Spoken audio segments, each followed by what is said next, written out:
Yo guys. So Nzijukira mabega kao Aquaman yali akafuluma part 2. Engamba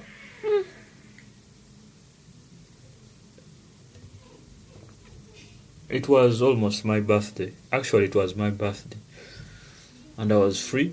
So I thought maybe let me visit the Cinemax because I am not a fan of comics, but when Aquaman 2 came, nagenda nasokera ku part 2.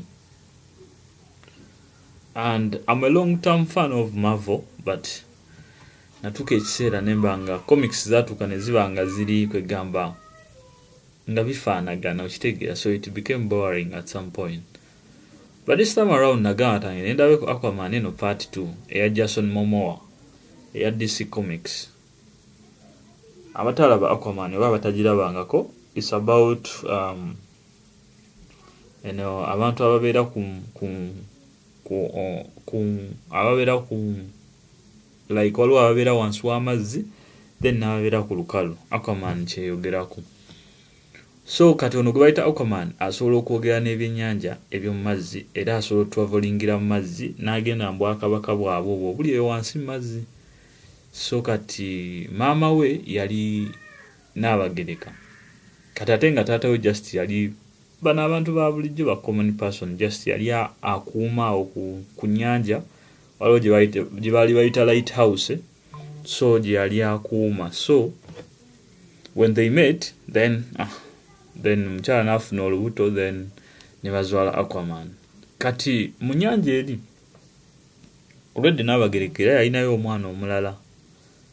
Omwana oyo gwe yalina yali muganda wa Aquaman. So kati nga muganda wa Aquaman oyo entebe tayagala bagiwe ono muganda w'okulukalu, ayagala ye engeri gye yazaalibwa wansi eyo mu mazzi mu nnyanja gwe baba bagiwa. So kati part 2 eno ekyeyogerako era gye tugenda okuba tunyonyoka olwaleero nti Aquaman baali bamuwadde obukulembeze bwa wansi eyo wansi mu nnyanja, naye ate n'ata muganda we n'atakkiriza kuba nti ono muganda ow'okulukalu nti abatwala obuvunaanyizibwa obwo.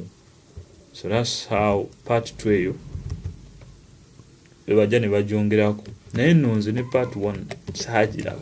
Wala we natuuka mu cinema nakomawo obukomi neŋŋawa ne part 2 kangirabe, naye part 2 bagiyita The Lost Kingdom.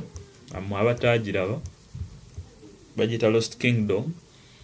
Yeah, Aquaman The Lost Kingdom. So olwaleero gye mbaleetedde. Yeah, so ya Warner Brothers and DC Comics nga bw'ogiraba. Yeah, kati so nga bw'egamba nti taata wa Aquaman yali musajja yali akuuma ekyo kirayithouse ekyo mukiraba. So Aquaman mu part 2 batulaga yali azadde akaana akalala ate nga nawe kaali kapozesinga amaanyi ge g'alina ye nga ye. So kati ono ye taata we yameetinga ne Queen oli Nnabagereka yali abeereyo wansi mu mazzi. So mu part 2 Aquaman bamuwa obuvunaanyizibwa ajja kulembera eno wansi abantu ba Atlantis mu nnyanja, naye kati engeri maama gye yali yazaala dde omwana wansi eyo omulala owokubiri baali tebakwatagana era yali ayagala bamuwa obuvunaanyizibwa bw'entebe eyo, naye ng'ate baali babuwa Aquaman. So kwe kusikaŋŋana omuguwa oguliwo mweno part. Abataalabangako Aquaman part 2 already yafuluma dda. Ono yali villain mweno part. Actually ye movie gye nasooka okulaba mu cinema eya comics kuba nze nali siri fan wa comics ebyo, era nga ne Marvel zinasooka okulaba. Marvel naziraba saazirabira mu cinema, but this was a nice action sci-fi thriller. So Aquaman yalina okugenda okununula brother we baali bamusibira eyo wansi ng'alina okugenda omugjayo, era nga brother we kasita akona ku mazzi kuba bo baali babeera mu nnyanja eyo nga gye baakulira. So ku mulundi guno balina ate baali balina okugenda okulwanisa abaali babalumbye saidi zeno ku nsi abaali tebaagala kingdom yaabwe eyo ey'owansi mu mazzi, era baabalumba n'ebisolo eby'enjawulo. Mwalimu ono villain yali alwana nabo wekkaanyi. So kaali kamuvi kalungi, si kapya. Kafuluma part 1 yafuluma 2018, then part 2 yafulumye 2023 era that's when I went to the cinema to watch it.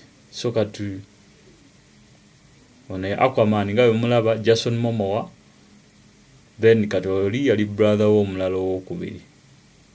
So kati villain yali oli kaddugala yoyo brother we. So kali kamuvi kalungi bw'oba tokalabangako osobola okanoonyaako ko n'okalaba. Ne Junior naye yakakola, ne Emmy yakakola.